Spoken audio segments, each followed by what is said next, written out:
A very good morning to you. Thanks for joining us. We're so excited knowing that you're there waiting for us to do what we love to do. This is the midweek edition of the show, and it promises to be an exciting time. I'm Yemi Adebayo. And I'm Cecilia Omogben. First, this morning we are starting with the China Eagles, talking about the African Nations Championship. The list is out, and expectedly, Eze1 leads that squad.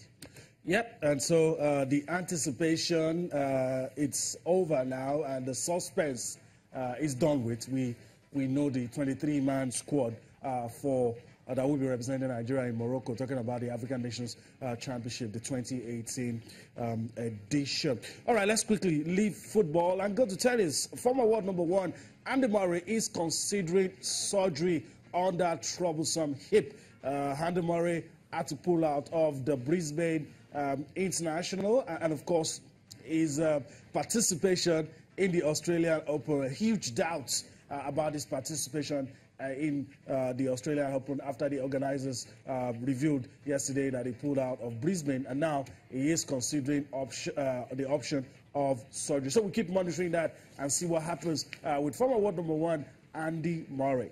Yeah, also on the program, staying with tennis, we're talking about the Hopman Cup, where Roger Federer and Bencic, both of them had another clean sweep, sweeping outside Russia in Perth.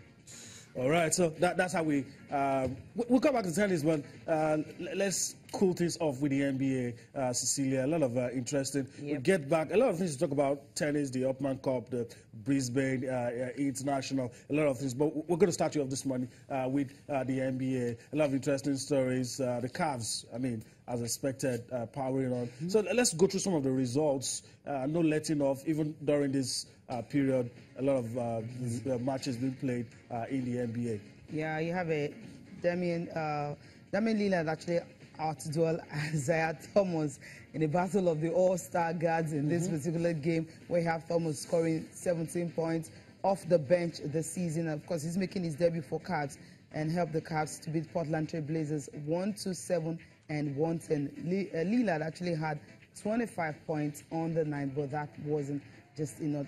For the Knicks, it was another loss for them, losing to San Antonio Spurs. Kawhi Leonard scoring 25 points on 8 of 20 shooting and grabbed 8 rebounds in 30 minutes.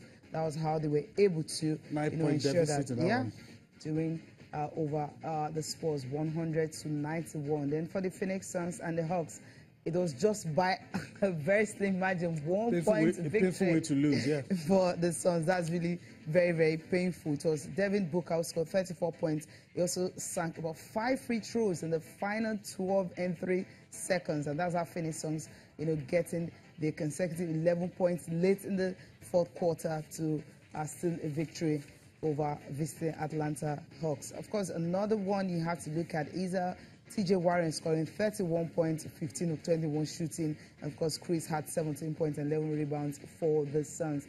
And the last game of the night about Sacramento Kings and the Hornets, it was Lou Williams who scored 33 points. I'm talking about that of the Memphis Grizzlies now and the Clippers. Lou Williams having the better one of it, scoring 33 points to lead the Los Angeles Clippers to victory over Memphis. Of course, for the Hornets and the Kings, it was Hornets 1-3-1 and Sacramento Kings 1-1 in that one. Yeah, we could go on and on talking about the NBA. A lot of interesting matches, star players, always coming to the party.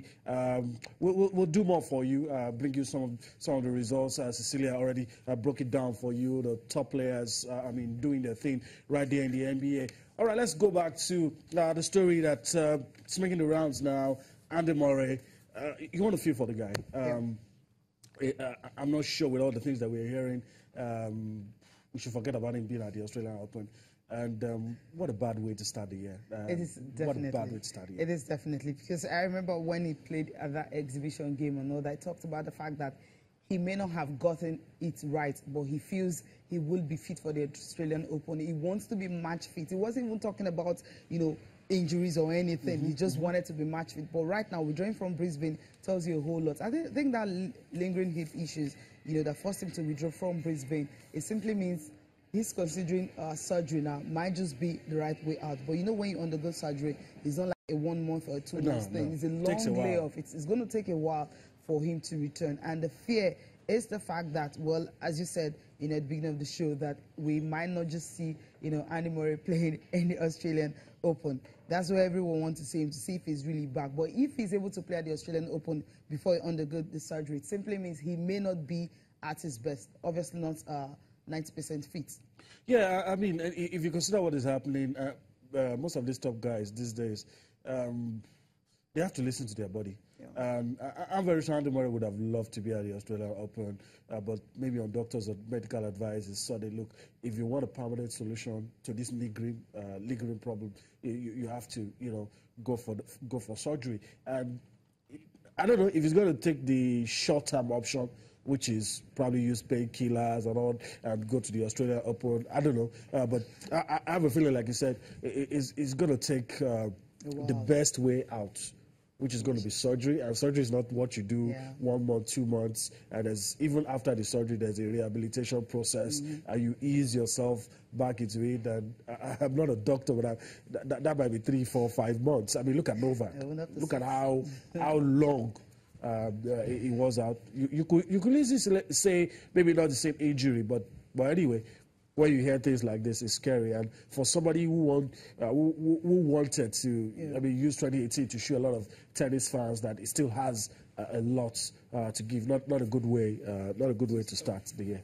Yeah, because I mean, when he really talked about the fact that he has done everything he was asked to do, from the rehab, taking it slowly and everything. But hey, it's still not working for him. Not to be able to train on Tuesday simply means this is a very serious one. The last time we saw him was at Wimbledon quarterfinals, right? So since that time, he hasn't really played competitive tennis. Even at the exhibition that he hurriedly came in, hurriedly went away. I mean, it wasn't convincing. So we knew that. We knew the summer was wrong somewhere. Okay, just see how Andy Murray goes. Wish him all the best, because the Australian Open will definitely need all the top stars fit and ready to go. If they're not, then you know that, hey, either the young stars or maybe Roger Federer once again will just be winning the Australian Open when it starts later this month. Okay, still staying with tennis, talking about the Brisbane